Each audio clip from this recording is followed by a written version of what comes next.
Hello guys welcome to my new blog mini blog रे आपण मन समस्त को स्वागत करूँ।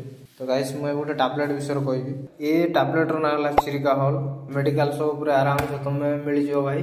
4 पीस रोचे ये टैबलेट टा मात्र 70 टका पड़ो। ए गाइस टैबलेट रो गोटे जिनस कहि दउची जो माने अल्कोहल पिउचंती अल्कोहल छाड़िया कहउचंती ताले ए टैबलेट खांतु।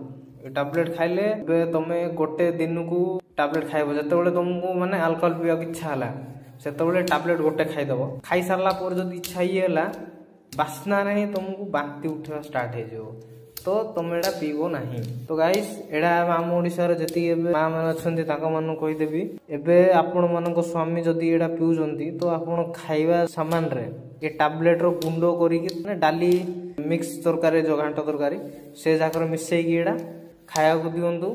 रिजल्ट मते मासे पूरे ए वीडियो नहीं कमेंट रे कहबे गाइस। तो मु ठीक कहली ना भूल कहली टैबलेट विषय तो कहदेली समस्त को आज वीडियो एतकी रखिया आ समस्त मु आशा करछु भल रे थिबे मो वीडियो एंजॉय करो आ मोर एबे डेली एमती कंटेंट पडियो भाई माने जदि पसंद लागिला तो लाइक करिवे।